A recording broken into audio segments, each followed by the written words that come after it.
I have metastatic breast cancer and I am a thriver. I do all kinds of activities and I love life. And I've moved through a place that I'm able to manage this well. And we're going to talk about that a little bit in relationship to the word of wisdom. And I testify to you that God played a pivotal role all through my journey of cancer and is still doing so. And I want to share a little bit of my story here because I found that everybody's story blessed my life. There was not a person that didn't say something that I was able to glean a little piece of information from them. And I know that everybody has been touched by cancer situations in their life, whether it be for yourself or a loved one or a friend. And I hope that something I say today will be able to help you. And so I'm always happy to share my story for that reason. Now, what's interesting in this total God story from beginning to end, and is still happening, Larry and I were both researching, independent of each other, cancer information before I was aware of my diagnosis of cancer, which happened at the very end of 2015. So it's been about 6 years now, and that's a great number that cancer patients like to be aware of, as do their oncologists. And it's very interesting that we were both looking into this. I was a new video series had just come out, a 9-part series called The Truth About Cancer by Ty Bollinger. And it's an hour long, each one of the presentations, 9 hours each. And they talked so much about the new and old information that had been available in relationship to cancer cures and cancer challenges and being able to live an anti-cancer lifestyle. And here's what I remember. I remember saying, wow, somebody in my life is really going to need this information. I should really watch this and take notes. And little did I know that that person that was going to need that information was going to be me. Can you check and find out? And how thankful I was to have that in my life. Now, Larry was fundraising for a cancer breast surgeon doctor over in California to help raise money for the equipment that he had in his office and some new equipment that was coming through. So he was studying specifically breast cancer. Like, how beautifully serendipitous is that? And he was going to go check out the equipment, talk to him, find out if he knew how to use it. Was the equipment viable? What was the testing on the equipment? So we drove over to Palm Springs and spent the day with this doctor. And in doing so, we learned a lot about cancer treatments. He showed us slides about cancer mammograms. And this is going to be key in my story in a little while. And we learned about his cancer patients and the surgeries that he had done. And he had some various cancer equipment that we were looking into for the funding. Larry wasn't actually funding it. He was raising the money to have the funding done. So Dr. B over there in Palm Springs, he did a cryoablation treatment. And this is like a needle that's about as large as the inside of an ink pen. And you would inject that into the tumor and freeze the tumor with liquid nitrogen, and then thaw it with warm water and then freeze it again. In the process, that would end up killing the tumor. It would be absorbed in the body and you would actually gain antibodies because you'd had this tumor dissolving into your body. So that was the treatment plan that he had. This was the equipment that he was raising money for. He also had a thermography machine. And you can see in the picture I have on the screen here, this gal, which is not a picture of me actually, is sitting in front of this thermography machine. And it's kind of like an air conditioning situation with the thermo waves coming out of it. And you sit in front of that with your chest bare, and the air conditioning area cools off all of your internal organs. In the process of that happening, the image will show up wherever's really warm because we've cooled off those organs. And whatever's really warm is usually where the cancer is sitting. So I, being the female there in the room, and I'm able to test this equipment. So I sat there. That was the purpose of us going, was checking out this equipment. And it was about a 4 or 5 minute process. When Dr. B came back into the room, he had my image with him, and his face was ashen. And he said, "Wow, you have breast cancer." Now, we were not there to find out that I had breast cancer. So totally serendipitous, so grateful to God, but that was not the purpose of our visit. We were there to check out his equipment. Am I thankful this happened? Yes, I'm thankful that he was able to diagnose it there. He also did an ultrasound while he was there, and then he did a physical palpitation and felt pretty confirmed that this was the case. But we drove home, and it was a long 6-hour drive home, talking about the options here. And then I went home and I got a mammogram. This was the first mammogram I had had. This was another interesting situation. While I was there, the technician called me in and showed me the slides of my mammogram. That's very atypical, very unusual that the tech would do that. But I was grateful, to be honest, because I had spent some time with Dr. B over in Palm Springs, and he had shown us quite a few mammograms and talked to us about it. I knew something that I was looking at. Now, don't get me wrong. I'm not saying by any means that I know a lot about cancer. I'm not professing to know to read mammograms really well, but I knew by what I saw that he was showing me that cancer was not very well contained. I had 2 large tumors on my left breast, and they had really spread out. And part of the issue with that is at that point, I wasn't really a good candidate for the cryoablation therapy from Dr. B, because you do have to have a fairly contained mass inside of your body. And so we had to take another route. And I just want to tell you that when you get on that cancer train, it's really hard to get off. You get on there and they want to push you pretty hard right into treatments. And Larry and I both felt so blessed to have a good amount of research under our belt to begin with, that we could use the knowledge that we had to seek remedies that were going to work for me. And what I did may not work for somebody else, or a portion of it might work for somebody else, but this is what we did under my circumstances.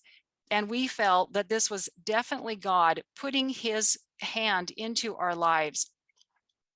What I like to tell people is, interestingly enough, you almost always have time. It has taken a good decade for the cancer in your body to become large enough for it even to be able to show up on any imaging information for the most part. So you've got yourself a month, you've got 2 months, 3 months. It's not going to get very much bigger in that period of time. You have some time to go get some research, to get your team and your support system together, to pray, to get God's clearance into your mind and figure out what you need to do. I know there's always those stories where Aunt Mildred was diagnosed with cancer and 2 weeks later she passed away. I know there are those stories, but I testify to you, there are multiple more stories of people that do have much more time and can work through this system, and they live years and decades, even with the cancer situation. So I did have a mastectomy, and they removed the breast tissue and found that the cancer had gone to the lymph nodes. They had broken open and it was traveling through the lymph system. Now, I'd also had a port installed in preparation for possible chemotherapy. And we had wanted to have the breast tissue tested for its viability for chemotherapy. So we had it sent off to an oncotype lab. And when the test results came back, we were really shocked by the information. So let me tell you how chemotherapy works. Chemotherapy targets fast-growing cells. And if you know someone that's gone through chemotherapy, you can probably tell me some of the symptoms that they had, possibly loss of hair, the inner lining of their mouth was very irritated and hurting, fingers and feet and toes being very sensitive. That's because the chemotherapy is targeting those fast-growing cells. Well, my cancer is a very slow-growing but aggressive cancer. My cancer is not very interested in that chemotherapy. It's going to be sitting on the edge of the beach, drinking some lemonade and watching that chemotherapy go by as it destroys my good cells. And when that's taken care of and ended, that the cancer will come back in an aggressive, raging fashion and be able to take out the rest of my cells because I don't have any defense there. So we looked at the results that the oncologist had in his hand, and we had a copy of them there. And the results said that my chances of recurrence of cancer within 5 years or death within 5 years was twice as high if I did chemotherapy as if I did not. Twice as high for doing chemotherapy. My cancer was not interested in the chemotherapy.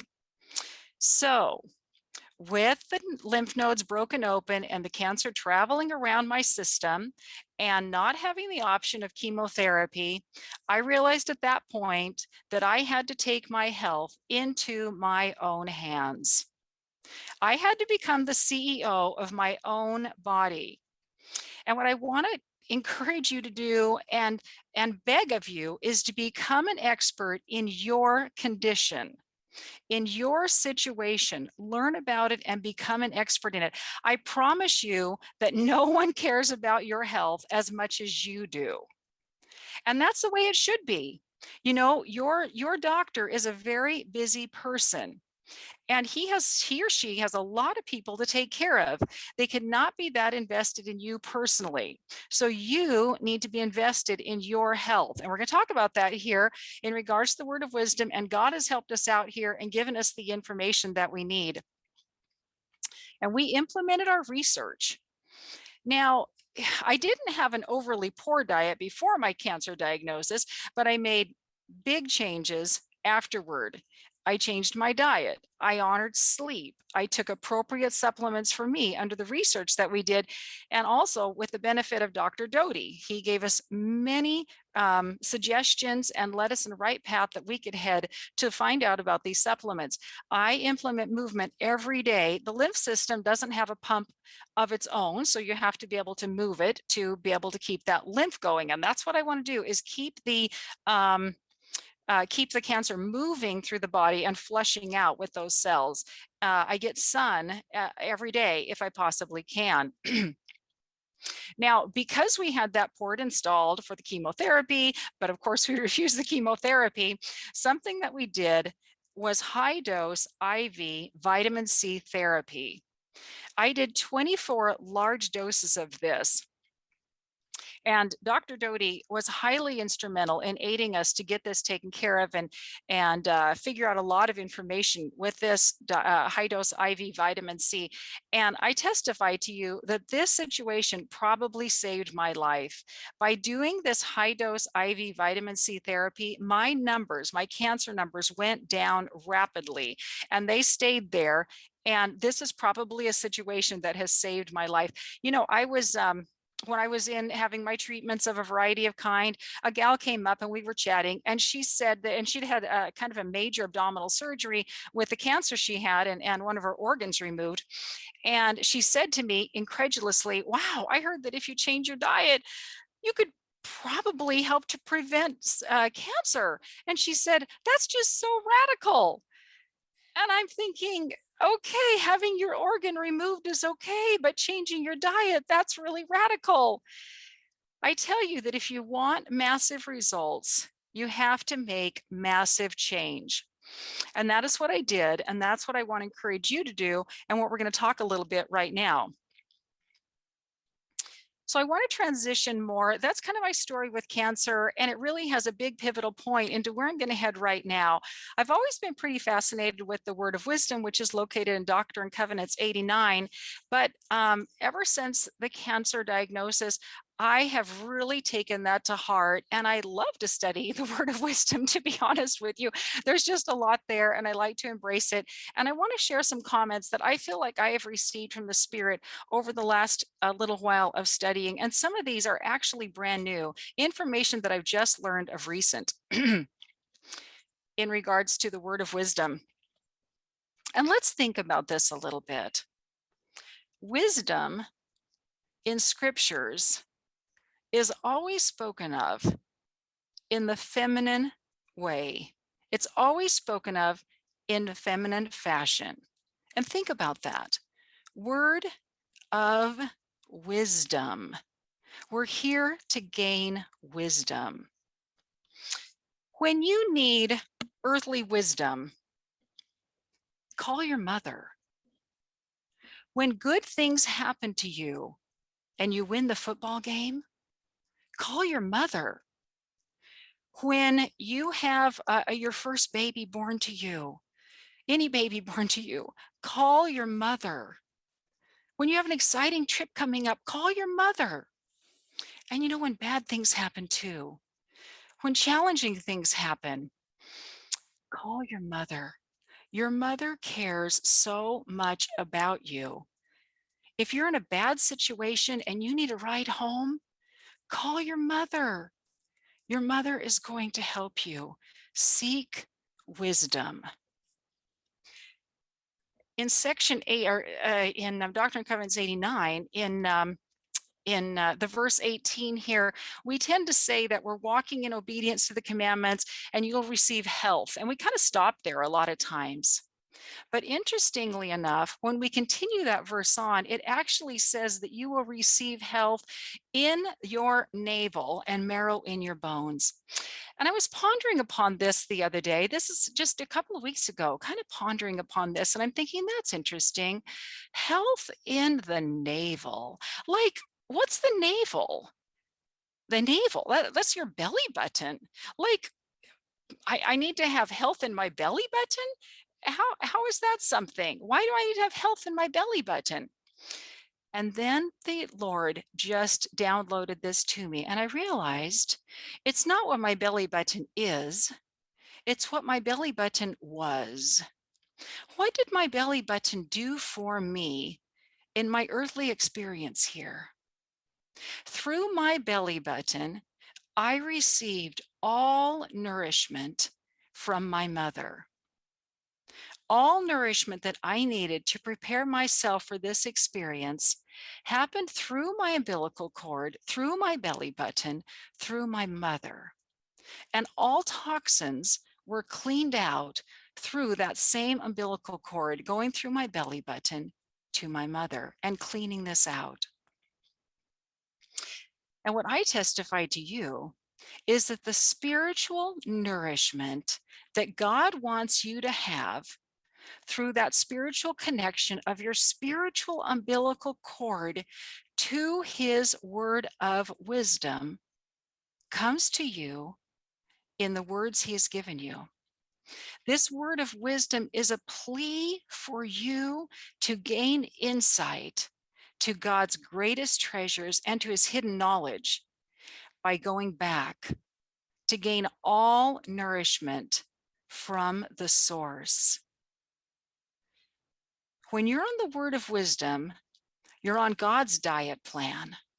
And God has prepared for us all those things that we need for our bodies. I find that God is really smart. He knew what we needed for our bodies and also for our minds. And he prepared that for us here. And we're going to talk about that a little bit with wisdom and knowledge and our minds. Now, we all know the don'ts on the word of wisdom, so we're not going to spend time focusing on that. We're actually going to spend time talking about the do's. Now, I wish that we would spend way more time on the do's when we chat about this in our church meetings and with our brothers and sisters and with our friends and with our experiences. We need the do's. The do's is what is really going to make a difference in our lives with God's diet plan. In verse 10 and verse 11 and verse 16, God tells us about the plants. He tells us to eat the native foods and eat them in the season in which they're prepared. They're going to be the healthiest and have the most benefit to your body when you're eating them in the right season. Eat these things with thankfulness and with prudence. God loves to be thanked. He loves to find that you are grateful. And I always find that when I'm grateful, He blesses me all over again with another blessing because He is so happy that I am being thankful and aware of that experience. And I'm really glad that Dr. Doty brought up the broccoli sprouts. I am a huge proponent of broccoli sprouts. I eat them every day. I grow my own broccoli sprouts. I have a little sprouting box here. You can do sprouts in all kinds of things. There's lots of YouTube videos. You can grow them very easily in a jar, mason jar with one of the lids. You can look up online and see what they all are and how to set those up. They are full of the nutrients, and I'm a huge proponent of it. I put them into my big salad every day. You could put them on a sandwich, you could put them on a wrap, you could put them into some soup. You have options there. And I'm grateful that he brought that up because that is a big part of my diet. And if anybody would be interested, I'm not an expert in sprouts, but I would be happy to share ideas with you if you're interested in that. Let's continue on here. Verse 14 in the Word of Wisdom, again, section 89, talks about grains. Now it's interesting, grains and breads. It says that's the staff of life. Sometimes I think we can get a little bit bogged down, a little confused by this. What exactly does the staff of life mean? And in my research and my prayers, my ponderings and my studies, here's what I think the staff of life is. The staff of life is the foundation. Now, if you have a foundation of the building, is it the largest part of the building? No, no, it is not the largest part of the building, but it is a very important part of the building. Without the foundation, you don't have much of a building, and it's not going to last very long. It's not the largest part. And we don't need to be thinking about this staff of life being the largest part of your diet intake that the Lord has sent to you, but it is a foundation part. It is a very important part of that. And we're going to talk about grains here a little bit more. I think here in the next slide, I'm going to give you a little more information. Let's think about verse 3. In verse 3 of the Doctrine and Covenants 89, it says that this is a principle with promise. It says it's a principle with promise.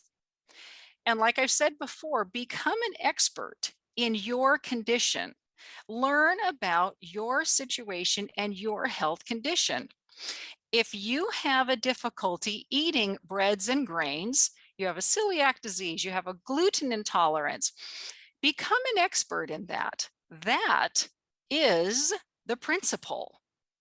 There's still promises there for you, but just because it says that grain is the staff of life does not mean that you should be harming your own health to get this grain in your body. Use this with prudence. Use the word principle and realize that for you, that may not be a good situation at this time in your life.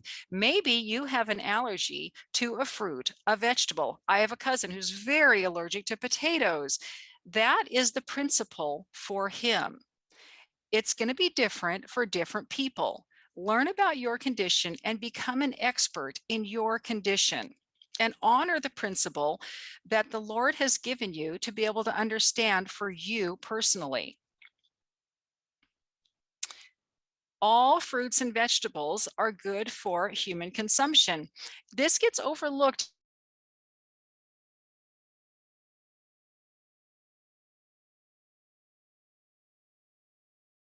way. A lot of people say fruits and vegetables, but it's a lot easier to get the fruits in. So I like to say vegetables and fruits. Get those vegetables in there.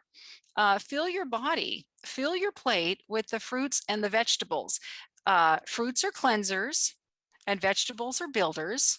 And we need both of those in our bodies. Those contain the minerals and the vitamins that God has planned for you to be putting into your temple. And this body is given to you as a temple to house your spirit. Honor that. Honor that from the Lord. Let's talk a little bit about the blessings. The blessings of the word of wisdom are clear, focused, calm mind, and a stable brain. When we are eating on the Lord's diet, we can have this clear and stable brain.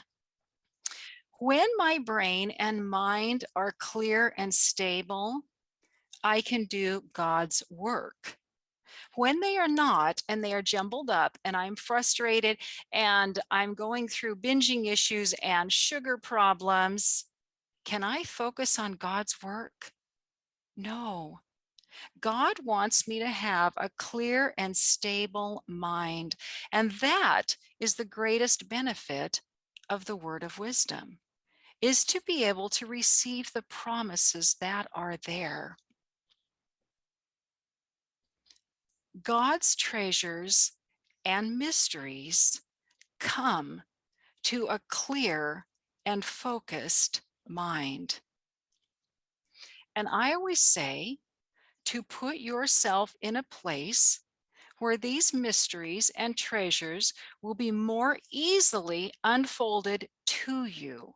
Make your environment a place where they can be more easily accessible to you. Sometimes people say, there's nothing I can do to help the miracle happen. And I say, nothing could be further from the truth. There are so many things that I can do to help the miracle occur, to put myself in a place that the miracle is more likely to happen. Put yourself in a place where God's treasures and God's mysteries are more likely to come to your mind because you have a clear and focused mind, because you followed the first part of the word of wisdom, and you are eating from the Lord's diet. You can see this quote here from President Hinckley. I'm loving that. To me, it's marvelous that beyond the promises of a physical nature is the promise of hidden treasures of knowledge concerning things divine and eternal. This is not just a physical promise to us. This is a mental promise to us to receive God's hidden treasures. Take advantage of that and put yourself in a place where you can be more focused. Like Dr. Doty said, I like to talk about the things you can add to your diet rather than telling people what to take away from their diet. I've talked to a lot of people. Many people have been interested in what I do. They want to know how to improve their health. I go around and speak a lot about anti-cancer living styles, whether it be food or rest or movement, stress management. And a lot of people want to know what to do about their food, and I like to let them know what they can add to their diet instead of just what they need to take away. And you know what happens when you end up adding those things to your diet? You don't have a whole lot of room for all that other stuff that's in there. And I learned that every bite I put in my mouth is either feeding my body or it's feeding my cancer. And this can apply to anything. What you put in your mouth, every bite is either feeding your body or it's feeding your Crohn's disease. It's feeding your body or it's feeding your Graves' disease. It's feeding your body or it's feeding your ADHD. It's feeding your body or it's feeding your depression. Choose what you're putting into your body very carefully, because every bite is either feeding your body or it's feeding your condition. And Harold B. Lee has so much good information to say right here in regards to the word of wisdom and the simple diet that God has suggested for us to be able to eat. In fact, it's not a suggestion anymore. In 1851, this became a commandment, and so it goes as a command to all saints. But at the first time, it was a suggestion, and I will say, make the changes as you can. It took me about 12 years to get where I was at the time that my cancer diagnosis happened at the end of 2015, and I've made radical changes since then. So my diet and sleep and movement are much stronger now. But I like to meet people where they are and encourage them to make the changes that they can. Choose a change and make it, and then move forward from that and be thankful for the change that you can make it. And we're going to talk a little bit more about the blessings here, because the blessings are so powerful and beautiful. And he says here in his second paragraph that you will not become a ready prey to scourges that shall sweep the land, bringing death to every household that has not heeded these commandments of God. Wow, that's really powerful. You will not become ready prey to the scourges that hit the land. We're going to talk about that a little bit more here in just a minute. But in the meantime, put yourself in a place and create an environment that's more easily set up to receive this spiritual nourishment that President Harold B. Lee spoke about just now. Now let's talk about the blessings that I've mentioned here. Most of them come toward the end of the word of wisdom, which is great, because at that point you've already learned what he wants you to do. So now you can get excited about these blessings that are here. Look at this, 4 excellent paragraphs about the blessings you're going to get. The blessings of not being weary, hidden mysteries and treasures opened up to a clear and seeking mind. Who would not want to have a clear and seeking mind? To have a calm, stable brain is exactly what I want to measure my life for every day. Overcoming worldly illnesses more easily. I'm not saying that you're not going to get illnesses in your life. There are illnesses that happen for a variety of reasons. Just being human means that we will probably get some illnesses. I will say that your ability to overcome them will be easier and better by having this word of wisdom in your life than without it. You will more easily overcome worldly sicknesses. And look at verse 21 about the destroying angel passed them by as the children of Israel and not slay them. This was something that came to me a few weeks ago when I was studying the word of wisdom and really looking at these promises. This to me is meaning, with the download of the Spirit, that we will not pass along familial diseases, genetic defects, genetic conditions. Think about that for a minute. Like, you've probably been wondering, I wonder what verse 21 talks about. What does that mean? Do we have the destroying angel coming around us like it did with the children of Israel? We don't need to be painting our doorposts like the Hebrews did. But we can more easily not pass along familial diseases and genetic defects. How excellent to not pass on these genetic conditions that have gone into earlier generations of your life. How beautiful is that promise from the Lord? Yeah, a lot of God's plans is simple. God's plan is simple. It's not always easy, but it is simple. And let's look back at verse 3. Okay, just a minute.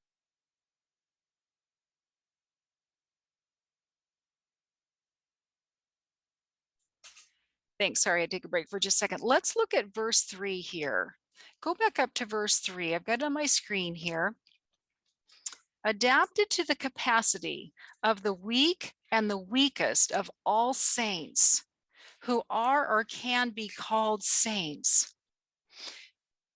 This is the smallest and easiest of the options that God has for us to receive these utterly amazing promises he has for us. He says right here that this is adapted to the capacity of the weakest. So he's saying, I've given you the smallest and the easiest option to be able to follow God's diet plan so that I can bring you these amazing blessings. Let me lay these out for you. And let's continue with that thought a little bit. Let's think about the atonement of Jesus Christ. I believe that we are going to receive the very, very least amount of punishment that the law will even allow, while giving us the greatest amount of grace that we can be given. Every ounce of grace that we can have in our lives, we are going to be given when we go to meet him at the bar and we go to realize our situation with the atonement of Jesus Christ. And the punishment will be just as tiny as he can possibly give us. Brothers and sisters, seek wisdom. Seek the blessings of a clear, stable mind so that you can put yourself in a place to be more easily in tune with the gifts that he wants to give you. Now, I just got done running the Spartan obstacle course race up in Oregon with my brother. I've done this for 5 years, and it's a pretty intense activity. If you're not familiar with it, take a few minutes and look it up. It's this one that we did is a 5K. There's some larger ones, and it has 20 really intense obstacles to go with it. So this has really been actually a dream of mine, because at the beginning, when I had the cancer diagnosis and the surgeries and reconstruction and the lymph nodes, my left arm was pretty weak from those challenges there, and the extra muscle that they took out of my body. And I worked hard to get up to a place that I could do this. And sometimes people say, why do you do that? Like they don't think it's probably very fun. And it is super challenging. There's a lot of training to be able to do this. And if you don't know what a burpee is, look that up. If you don't do an obstacle, you have to do 30 burpees. So it can be a challenge by the end of the activity. But I tell people, you know why I do this? Because I can. Because my body allows me to do this. Cancer did not take me down. And 6 years later, I am a thriver and I can do this. I do this because I can. Do what you can because you're able to. And I like to tell people, I'm not afraid to die. I just don't want it to be my fault. I don't want to be the one that caused that death if I can help it. Let me do what I can so that I can keep myself as healthy as possible. A friend quite a long time ago mentioned to me one time, this was before I even knew that I had a cancer situation, that cancer is the disease of love. And I thought, oh my goodness, what do you mean by that? My mother-in-law died a horrible death of cancer. And she went on to explain that her father had cancer and he was passing away, but it did take months, possibly even a couple of years, from the diagnosis to the time that that he was getting ready to pass away. And during that time period, she was able to sit with him, visit, reminisce, go through memories. They could look at photo books. They could ask for forgiveness and laugh and cry and hug. In contrast, her brother was killed in an auto accident, and there was no time to spend together. There was no time for any of that. He was here and then he wasn't here. And I like to, like I say, go around and minister to a lot of people in relationship to cancer. I teach a lot about anti-cancer living and having a healthful lifestyle. And I have a small business here. When people come in, they talk about a lot of their issues and their ailments, and I love to pray with them.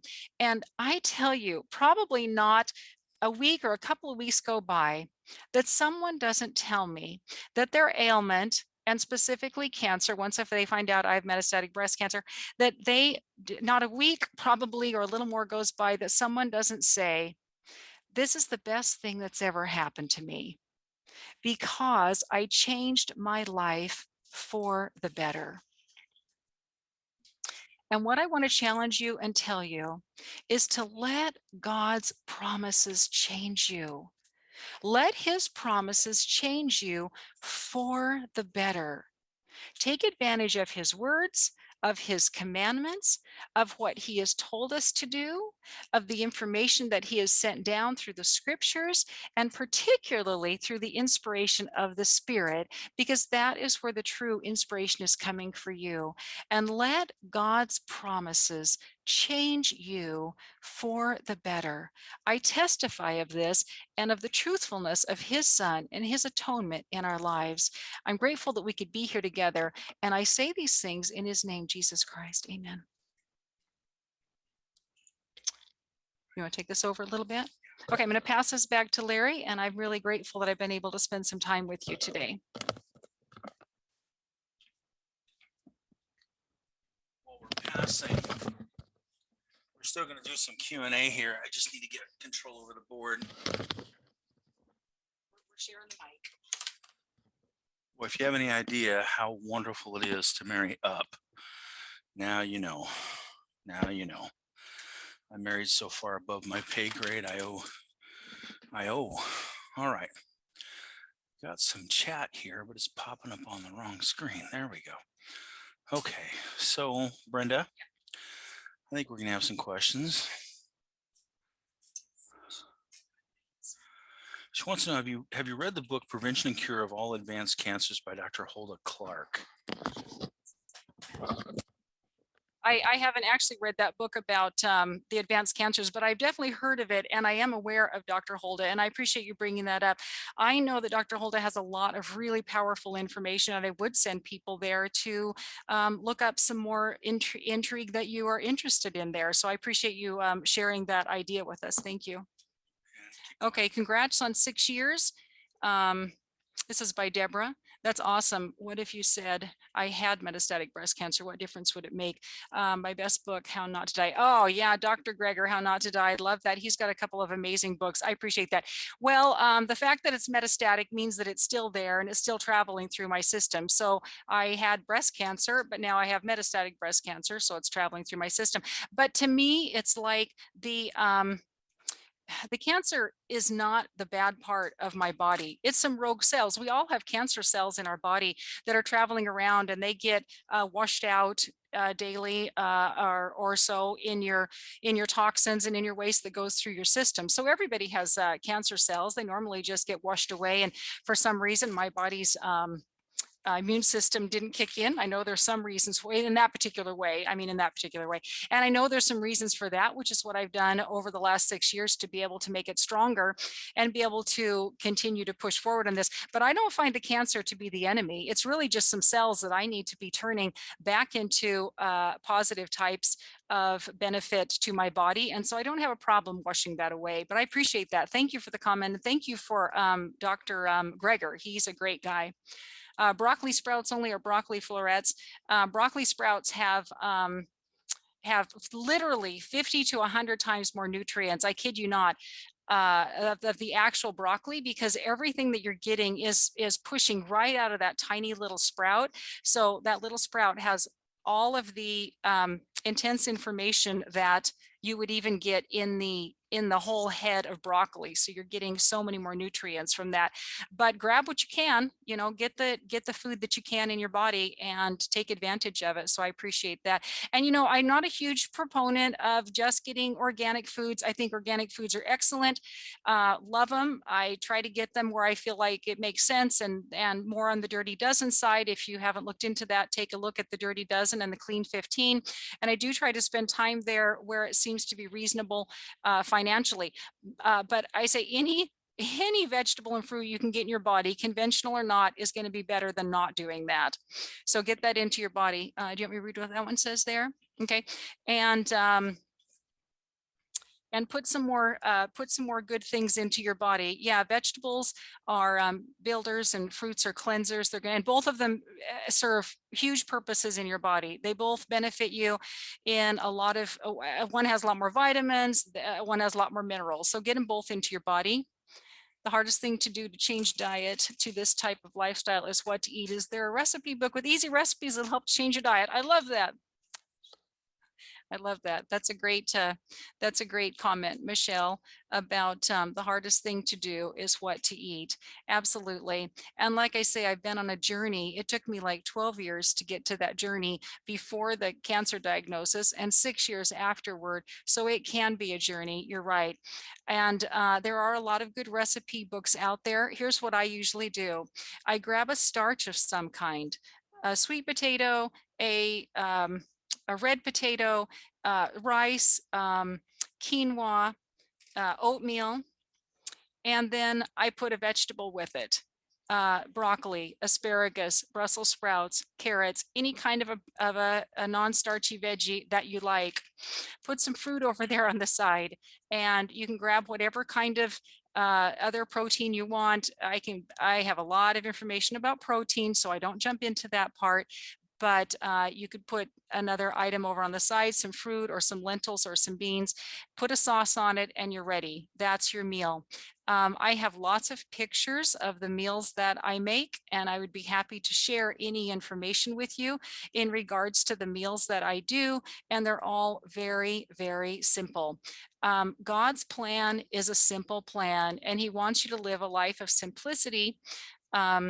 And that's something that Dr. Doty talked about also, is having a simple lifestyle and simple plan.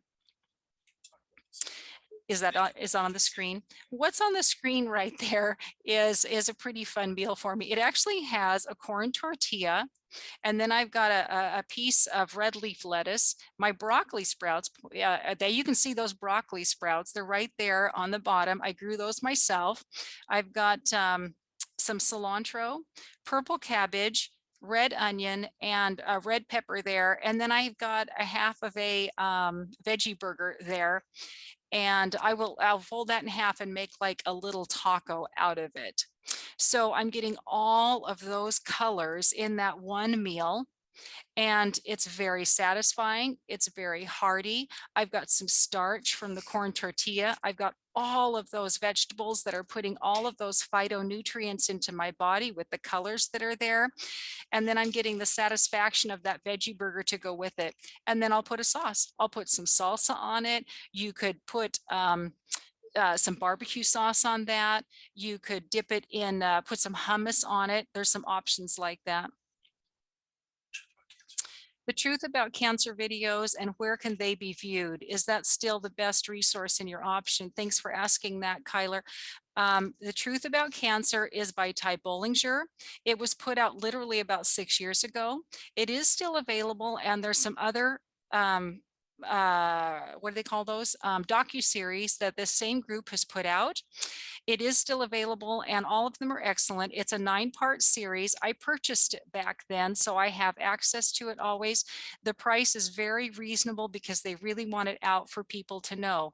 The benefit to it is that for 9 days, you get to see so many people that they interviewed and a great variety of books and resources. And the fact that they do have new things coming out, that's not the only one they have. Like I say, that one's about 6 years old. They do have some newer resources.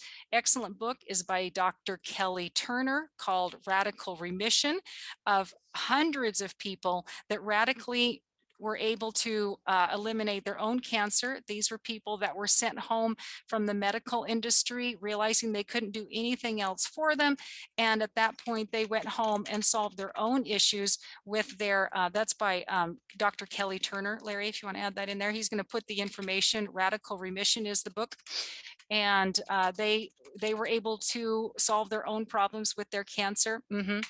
By doing a variety of things, and they all did these 9 things. They did probably 80 different things, but they all did these 9 things. Look into that book, make those changes. One of them was diet, one of them was movement, one of them was social connection, one of them was following their intuition. Asking Steve is still on. If you have any questions or comments. Yeah, Steve, Dr. Steve Doty, are you still on there? Do you have any comments or suggestions, questions or thoughts that you want to share with that? while you're getting ready to come on the line, if you're there, Dr. Doty, I will just say that we use Dr. Doty as a mentor and a sounding board to us from the very beginning, and he has really been instrumental in so many of the changes that I made and the additions that I put into my life. Are you there, Dr. Doty? I am. I didn't quite hear your whole question, but tell me Yeah. what your question was.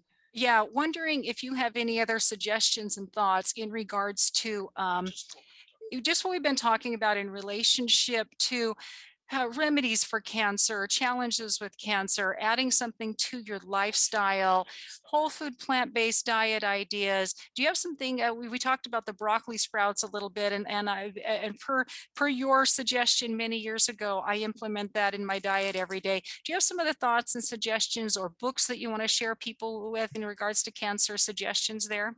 Well, as I've been listening to you, I've just been really amazed at your attitude. And I think that one of the things that causes our disease process to get worse is when we stress over it. And you've kept such a calm and happy disposition. I'm curious as to how you stay on such an emotional high when you're struggling with a life-threatening illness. Well, I appreciate that question and that comment. For me, I do my self-care basically every day. Like, I find that you're either doing self-care or you're doing self-medication. Those are the choices that you have. So I choose self-care, and I do it almost every day. If I have to miss a day, there's a possibility of that, but almost every day I do my self-care, which is like getting my movement, reading something inspirational, listening and reading to my scriptures, um, talking to my friends that are positive with me, watching my diet and water intake, taking my appropriate supplements. I find that if I do my self-care, I can stay away from my bigger challenges of self-medication. And I appreciate your comment. Thank you for sharing that about the positive attitude. You have to have a positive attitude to be able to overcome the challenges with cancer. Right. So, when I look at my cancer patients and what is a good cancer patient and a not so good one, and I really like those cancer patients that reach out. My cancer patients are texting me at least once a week saying, okay, we made it this far, what's next? And it's not that there is a one thing or a one book, but when I have a cancer patient that says, I'm going to be a great patient, and they reach out once a week and they say, okay, I did that, what's next? And because it's, if you try to go to a doctor or a book and you read all this information, it's just very overwhelming and you can't do it all. So having the a close, frequent relationship with your doctor where you're in touch once a week saying, okay, what's my next step? And then that's where the inspiration comes. And it's a lot of times not necessarily about the cancer. It's, I can't sleep at night. I can't do this. I can't do that. I've got these other things that are making it hard for my immune system. And so I think that if you have a guide, whoever your cancer guide is, to have that frequent interaction makes a huge difference, because it's, I don't think it's a one thing fits all. I think it's different for people. And I think if you have a good cancer mentor, that you reach out frequently. And I think that's, what my suggestion would be. Excellent. Thank you. Thank you. And you have been an excellent cancer mentor for us and for me. So thank you for being there. We love you so much.